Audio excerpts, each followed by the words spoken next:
میرا میتھ اچھا تھا تو میں نے سوچا ہمیشہ نا مجبوری کے تحت فیصلہ.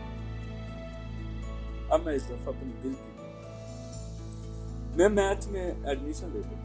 میرے کئی لوگوں نے کہا کہ مجھے آپ میتھ میں ایڈمیشن نہ لینا، آپ سے نہیں ہونا. بات ان کی کافی صحیح بھی تھی کہ ڈپلومے میں میتھ کی بیس اتنی اسٹرانگ ہوتا جو ایف ایس سی وہ میں نے پڑھی نہیں تھی. لیکن میں نے کہا کہ چلو یار ویسے بھی تو کئی سال برباد ہوتے ہی ہیں، یہ بھی صحیح. میں نے ایڈمیشن لے لیا سائنس کا، پنجاب یونیورسٹی سے رجسٹریشن پڑھنا شروع کر دیا. پڑھتے آخر اللہ کر کے پاس ہو ہی گیا. Very good. جیسے ہی پاس ہوئے تو جس کالج میں میں پڑھا تھا کافی پاس ہوئے، تو جیسے ڈگری مجھے ملی تو وہ کالج میں جمع ایز اے وزٹر ٹیچر. تقریباً آفیسر میں 2-3 مہینے کا گیا تھا. اس کے بعد اللہ کے شکر ہے 3 سال ہو گئے اسی کالج اور ایک نام ہے. یعنی وہ تو جی ہمیں بالکل پتہ ہے کہ جب انٹرنس بھی پتہ چل گیا تھا، جب ہم کالج کے انٹرنس پہ آئے تو ہم نے صرف نام لیا ہے مجاہد غفار کہتے ہیں جی ہاں وہ میتھ ٹیچر. تو جب گارڈ کو اگر پتہ نا کہ میتھ ٹیچر تو اس کا مطلب اتنا بڑا کالج ہے تو نام تو آپ کو ماشاء اللہ ہے. تو یہ جو آپ نے ٹریڈنگ کا شروع کیا اس کی ذرا ہمیں بتائیں کہ یہ کیسے معاملہ آپ کا شروع ہوا؟ میری ایک ملاقات ہوئی تھی جلیل صاحب سے. وہ بھی تقریباً جب ہماری آپس میں ملاقات ہوئی تھی تو ٹھیک جب میں اس وقت منی اسٹار میں گیا تھا، اس وقت میری ملاقات جلیل صاحب سے بھی ہوئی تھی. تو جلیل صاحب میرے پاس آئے تو کافی اچھی دوستی تھی ہمارے ساتھ. انہوں نے کہا مجاہد کچھ کرنا چاہیے، بالکل کرنا چاہیے. ہم کب تک ایک نوکری کی بیس پہ ہم اپنی زندگی کریں؟ مطلب جب ہمارے پاس اللہ تعالیٰ نے ٹیلنٹ صلاحیت ہے، ہم جب جو چاہیں دماغ سے سوچتے ہیں وہی کام اللہ تعالیٰ ہمارے لیے سامنے بنا دیتے ہیں. تو پھر کیوں نہ ہم اپنا بزنس کرتے ہیں؟ ٹھیک ہے. میں نے کہا سر آپ جو بھی کام کرتے ہیں میں آپ کے ساتھ. میں نے کبھی یہ نہیں پوچھنا آپ کیا کرتے ہیں. میں نے کہا ٹھیک ہے. انہوں نے کہا ٹھیک ہے. میں نے کہا ٹھیک ہے. انہوں نے جمیل امپورٹ کے نام پہ کام. اچھا اب اس وقت کچھ حالات میرے نہیں تھے اسی وقت جانا کر سکتا، لیکن انہوں نے مجھے پرپوزل دیا کہ مجھے اس طریقے سے آپ کام کر سکتے. میں نے کبھی کہا اور انہوں نے بھی مجھے کبھی کہا کہ کام سے ہٹ کے بھی جب بھی کوئی بھی انہیں مدد کے لیے کہا ہیلپ کے لیے کیا. تو اصل میں انہوں نے مجھے ویسے سکھایا کہ اس دنیا میں آپ بہت کچھ کر سکتے ہیں. کوئی چیز بھی یہ ممکن نہیں ہے کہ آپ نہیں کر سکتے. امپاسبل نہیں، پاسبل، سب کچھ پاسبل ہے. لیکن جو آپ سوچتے ہو شرط یہ ہے کہ آپ اس پہ اتنی محنت کریں. ایکسیلنٹ، اصل چیز یہ ہے. تو ہمیشہ انہوں نے میرا حوصلہ بڑھایا کہ مجھے ہمارا کام امپورٹ کا ہے. امپورٹ میں ہم گاڑیاں امپورٹ کرتے ہیں، الیکٹرانک سامان امپورٹ کرتے ہیں. تو میں نے کہا سر ٹھیک ہے کرتے ہیں. میں جس کو بھی انوائٹ کرتا کہ یار ہمارا یہ کام ہے آپ نے کیا نہیں کر سکتا ہے ٹھیک ہے نہیں کرنا نہ کرو. کسی بندے کو فورس نہیں کرو، لیکن لگ گیا رہا کہ میں نے کہا کہ کوئی تو ایک بندہ تو ہوگا جو مجھ پہ ٹرسٹ کرے گا. یہ سفر کتنا عرصہ چلتا رہا جب تک کوئی مانا نہیں؟ 2 سال پورے 2 سال کنٹینیوسلی اسٹرگل کرتے رہے. صحیح. اچھا مجاہد بھائی آپ خیر ماشاء اللہ اسٹوری تو آپ کی بڑی انٹرسٹنگ ہے. بتائیے گا کہ جو لوگ آپ کی طرح جنہوں نے اپنی لائف کا شروع کیا ٹھیک ہے ان کے لیے کوئی پیغام کیا ہے؟ میرا بالکل ہے کہ یار پہلے تو مشکل کی طرف آؤ نا. اگر آپ مشکل کی طرف آتے ہو نا پھر ہمت نہ آ.